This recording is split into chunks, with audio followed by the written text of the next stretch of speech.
শ্রী সীতারামচন্দ্রাভ্যাম নমঃ। শ্রীমদ্ বাল্মীকীয় রামায়ণ, বালকাণ্ড বা আদিকাণ্ড, চতুর্থ সর্গ। মহর্ষি বাল্মীকির 24,000 শ্লোক সমন্বিত রামায়ণ মহাকাব্য রচনা করে লব এবং কুশকে তা শেখান এবং মুনিদের সভায় ও শ্রীরামচন্দ্রের রাজসভায় সেই রামায়ণ গান করে লব এবং কুশের প্রশংসা প্রাপ্ত হওয়া। কাব্যের কথারম্ভ রূপেই এই স্বর্গে তার বর্ণনা। শ্রীরামচন্দ্র রাজ্যলাভ করার পর তার জীবনচরিত ভগবান মহর্ষি বাল্মীকি মনোরম অর্থযুক্ত সুন্দর পদবিন্যাসে রচনা করেন। এই কাব্যে মহর্ষি 24,000 শ্লোক, 500 সর্গ এবং 6টি কাণ্ড ও উত্তরকাণ্ড অর্থাৎ উত্তরকাণ্ড সহ মোট 7 কাণ্ড রচনা করেছেন।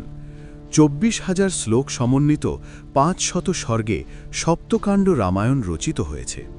মহাপ্রাজ্ঞ মহর্ষি বাল্মীকি শ্রীরামচন্দ্রের ভবিষ্যৎ কর্মধারা সহ উত্তরকাণ্ড সমন্বিত সেই মহাকাব্য রচনা করে চিন্তা করতে লাগলেন, এমন কে আছে যে এই কাব্য জনসমাজে প্রচার করতে সমর্থ? এমন সময় কুশ এবং লব মুনির বেশ ধারণ করে এসে ভাবাবিষ্ট চিন্তামগ্ন মহর্ষির পদযুগল বন্দনা করলেন। মহর্ষি বাল্মীকি আশ্রমবাসী কুশ এবং লব ভ্রাতৃদ্বয়কে প্রখ্যাত রাজকুমার, ধর্মজ্ঞ, কীর্তিমান, মেধাবী, শুদ্ধ স্বরজ্ঞান সম্পন্ন ও বেদে পারঙ্গম দেখে তাদের দুজনকে বেদ প্রচারে উপযুক্ত বিবেচনা করে গ্রহণ করলেন। রামায়ণ প্রচারে ধৃতব্রত মহর্ষি বাল্মীকি শ্রী সীতার মহৎ চরিত্র অবলম্বনে সমগ্র রামায়ণ মহাকাব্য, যার অপর নাম পৌলস্ত্যাবধ বা রাবণবধ, রচনা করেন এবং কুশ ও লবকে শিক্ষাদান করেন। সুখপাঠ্য ও মাধুর্যমণ্ডিত ত্রিতালযুক্ত সপ্তজাতি ও সুর লয় সমন্বিত এই কাব্য কুশ ও লব গান করতে লাগলেন। ভ্রাতৃদ্বয় সঙ্গীত শাস্ত্রে নিপুণ, সঙ্গীতের স্থান ও মূর্ছন তত্ত্বজ্ঞ, মধুর কণ্ঠস্বর সম্পন্ন এবং গন্ধর্বের ন্যায় রূপবান।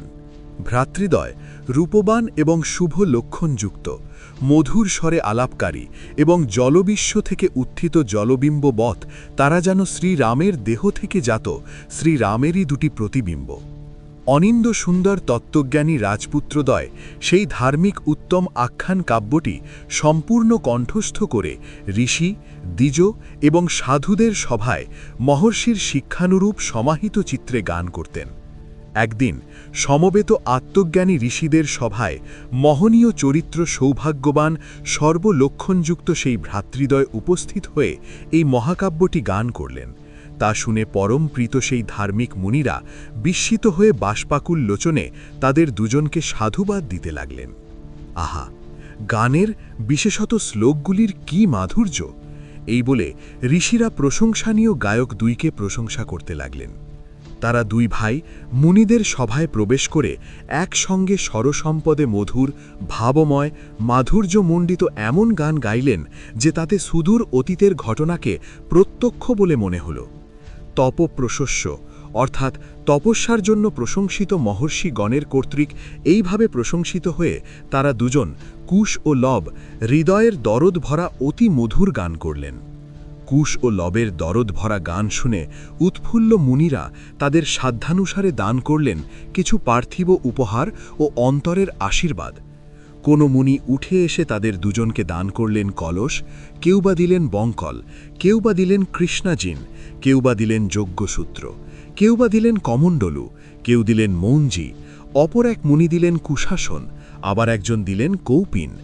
একজন খুশি হয়ে দিলেন কাষ্ঠ ছেদনের জন্য একটি কুঠার, একজন দিলেন কাষায় বস্ত্র, কেউ বা দিলেন ঋষি বালকের উপযুক্ত চির, একজন দিলেন জটা বন্ধনের জন্য রশ্মি, অপরজন দিলেন যজ্ঞকাঠ বন্ধনের রশ্মি, কেউ বা দিলেন যজ্ঞ পাত্র, আবার কেউ বা দিলেন যজ্ঞার্থ কাঠভার।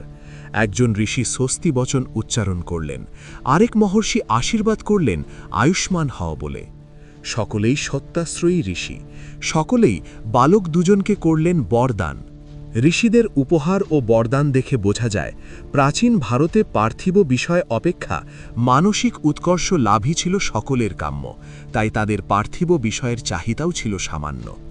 মহর্ষি বাল্মীকি বর্ণিত এই আশ্চর্য কাহিনী পরবর্তী কবিদের কাব্যরচনার পরম আশ্রয়। সঙ্গীত বিশেষজ্ঞ হে কুমারদ্বয়, সকলের শ্রুতিসুখকর, আয়ুবর্ধক ও সৌভাগ্যজনক এই গীত তোমরা দুজনের সমাপ্তি পর্যন্ত ক্রমানুসারে সুন্দর গান করেছ।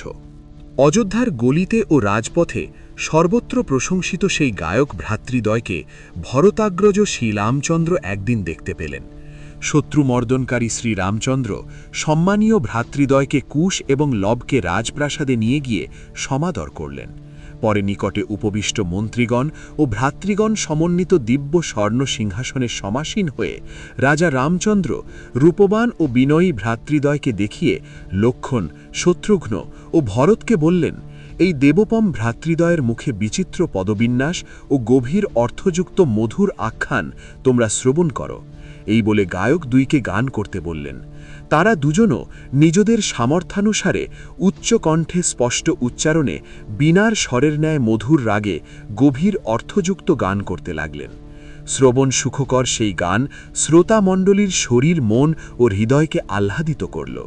শ্রীরামচন্দ্র ভ্রাতৃগণকে বললেন, এই ঋষি বালকদ্বয় রাজচক্রবর্তী লক্ষণযুক্ত, কুশলী সঙ্গীত শিল্পী হলেও মহাতপস্বী। তাদের এই চরিতগাথা অভ্যগয়কর বলে আমার মনে হচ্ছে। এই মহৎ ভাবযুক্ত চরিতগাথা তোমরা মনোযোগ সহকারে শ্রবণ করো।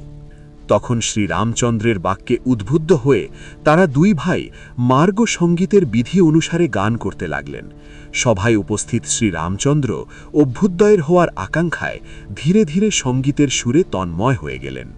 মহর্ষি বাল্মীকি বিরচিত আদিকাব্য রামায়ণের বালকাণ্ডে বা আদিকাণ্ডে চতুর্থ সর্গ সমাপ্ত।